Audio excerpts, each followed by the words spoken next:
Good day, Orteans. Your lecturer for today is Professor Frederick Rodriguez, top 1 in the October 2005 Criminology's licensure examination.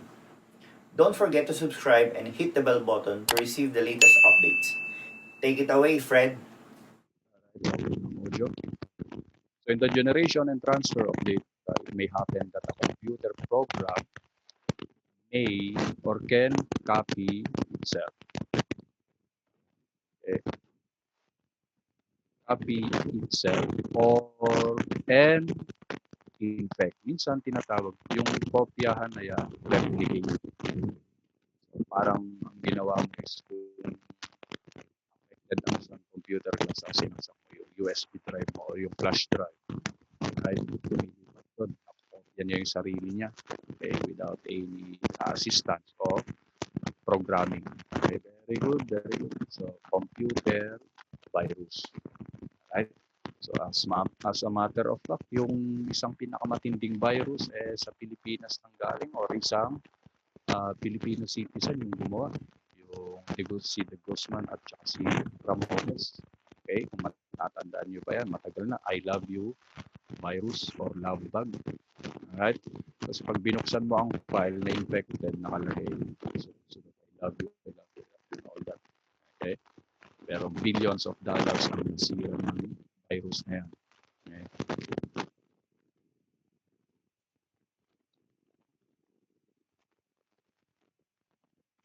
Okay?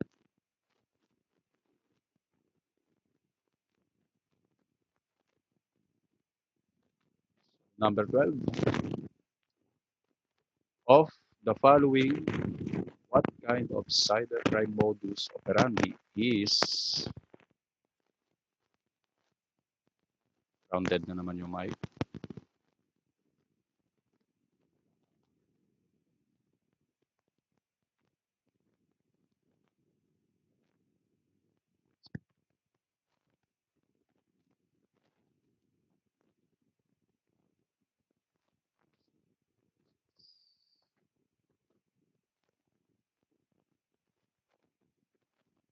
Subukan pa natin pa. Hindi, tatanungin ko.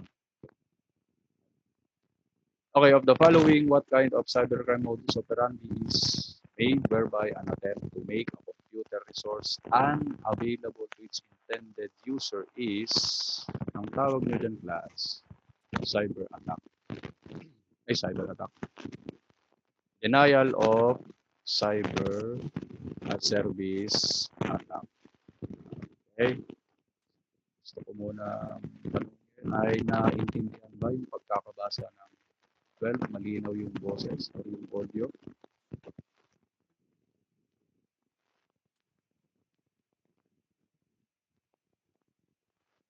Okay naman na. Asar to. Sige, pag nagkagulo ulit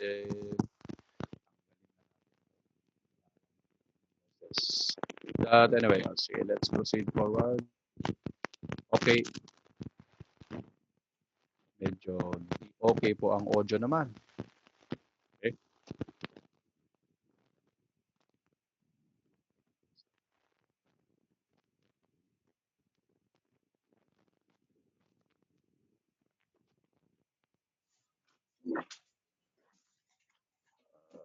Right.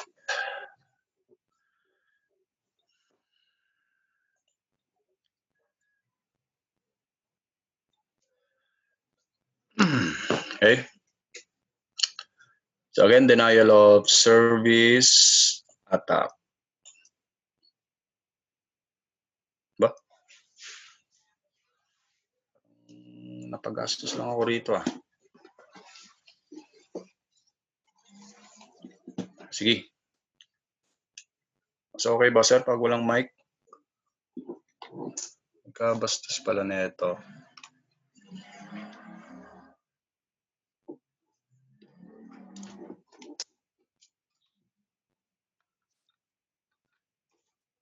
Okay. See. Now let's say for instance class, what is this denial of service attack? Okay. Sa ngayon puro tayo online, 'di ba? Online. Okay. Sige sir, siguro.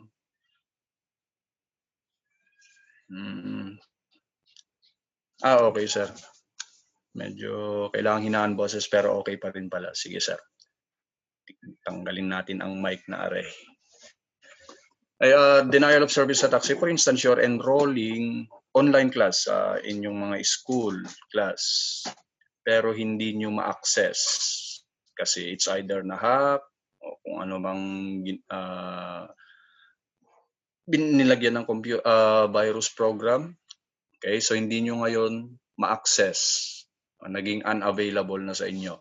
So ang tawag dun sa cyber attack na yan is denial of service attack. Right? Having said that, right.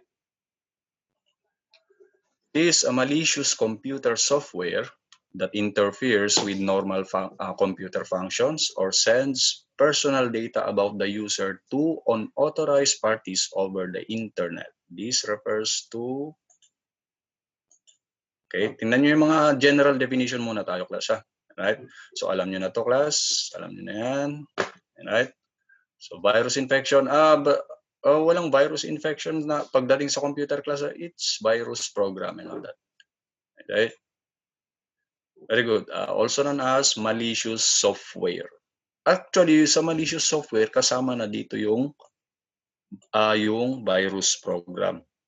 Okay? Now, okay, malicious software or malicious code.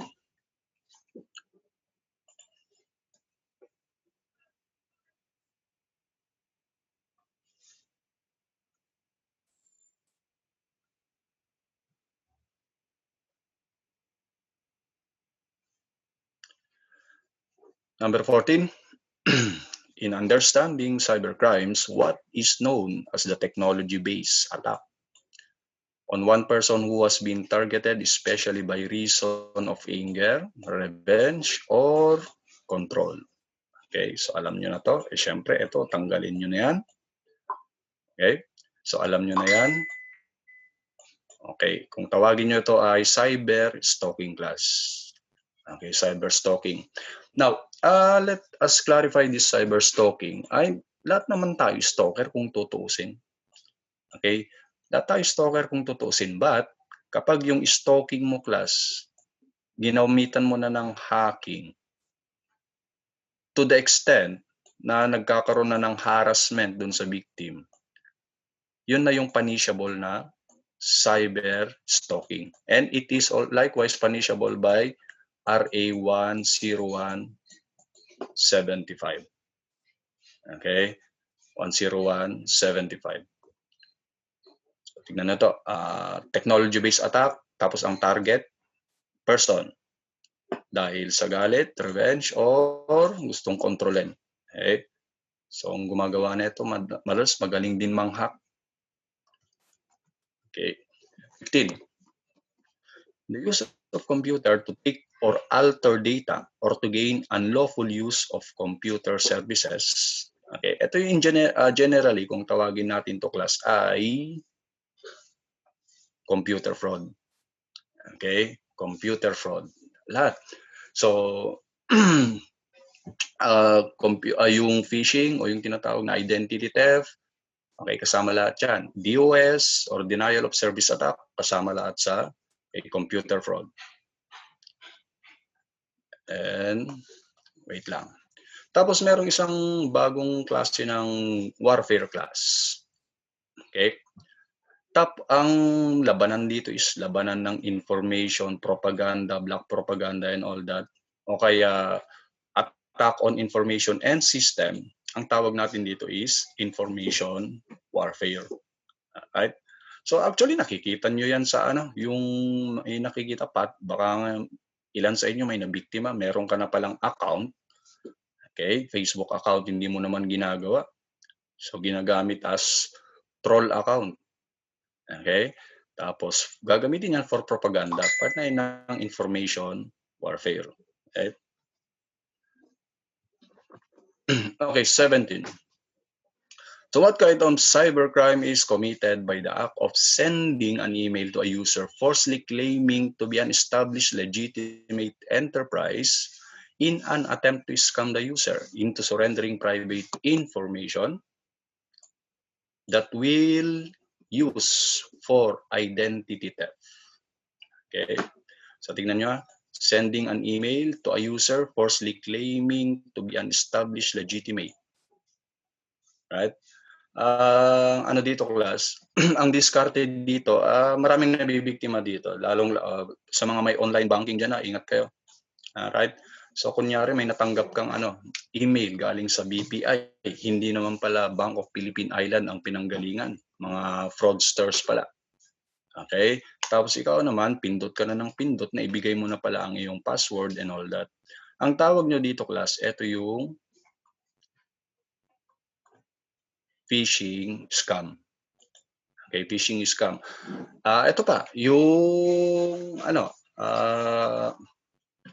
kung halimbawa may natanggap kang kunyari galing sa gobyerno about this SAP o Social Amelioration Fund and all that. Okay, program. Alright? Yung pala, kinuha na ang iyong password. Kinuha na ang iyong very important information sa iyong computer. Okay? Ngayon, saan nanggaling yung term na phishing? Actually, variant lang siya ng word na phishing, pangingisda. Okay, pangingisda. Para pinalitan lang yung spelling para magmukhang original. Alright? Okay, variant of phishing or yung pangingisda. Now, sa that, tapos, ito. Ito ay siguradong phishing scam to. If you remember, class, yung kasi, Facebook natin, pag alam naman natin, class, na sa Facebook, hindi mo malalaman kung sino yung iyong visitor. Hindi katulad ng Friendster dati to, na malalaman mo sinong nag-view ng iyong profile, sinong nag-view ng iyong album. Malalaman mo yan. Sa Facebook, walang ganong feature. Kaya nga nasapawan agad ng Facebook ang Friendster because of that feature. Alright? So ngayon, dahil alam ng mga kawatan na maraming interesado kung sino yung kanilang mga stalker, eto gumawa sila. So pinakalat nila sa Facebook na pinapalabas na yung tropa mo ay nalaman niya kung sino yung top viewer niya. Ngayon, yung kawawang biktima, pindot na ng pindot. Ayan. Okay? Napasok na ng hacker yung kanyang system. So nakuha ang bank account, very important information. So huwag kayong mapapaniwala dito. Sigurado to na phishing scam to. Okay? Tapos, class, sinong mahilig sa inyo neto? Maglaro ng ganito. Tsaka yung mga TikTok, may issue doon na. Ito, iniimbestigahan to, yung face app na to. Okay, iniimbestigahan yung company, pero nilalaban nila na hindi naman daw sila fraudster o hindi naman phishing scam. Okay, so actually sa US meron tong Senate hearing, right? Pero sa mga mahilig sa inyo maglaro ng mga TikTok o kung ano man yung mga face up na yan, may bago ngayon, di ba? Yung parang isasalpak lang yung mukha niya sa artista, tapos kamukha na, parang halimbawa ngayon napili mo Tom Cruise, so parang ang nag-acting ay yung mukhang sinalpak dyan na ibang tao. Right? So ingat. So ang advice dito, class, lalong-lalo sa mga may online banking system, kung mahilig kayo dyan sa mga face up na yan, as much as possible, mag-invest kayo ng extra phone. Ibig sabihin, yung phone nyo para sa online banking nyo, separate dun sa panlaro nyo. Okay? Lalong-lalo dyan sa mga may online selling business. Okay? Wag kung saan-saan gamitin yung phone. Right? O sino sa inyo ang mahilig dun sa yung nude challenge, kung saan huhubad pero tatakpan ng yung yung katawan maski naghubad. Okay, magpapaniwala dyan yung ubad ng katawan na yan nandun na sa server ng company. Alright? Tigilan nyo yan. Okay, having said that, Basta tingnan nyo, phishing, pagnanakaw ng information, hindi halata kasi parang katiwa-tiwala. Okay? If you want to learn more from him, take our Road to 1 Million challenge. If this channel hits 1 million subscribers, we will release the rest of his lectures. Or you can watch the rest of his lectures now by enrolling in Ortea Criminology Review. Just message us on our Facebook account for more details. See you soon, Orteans!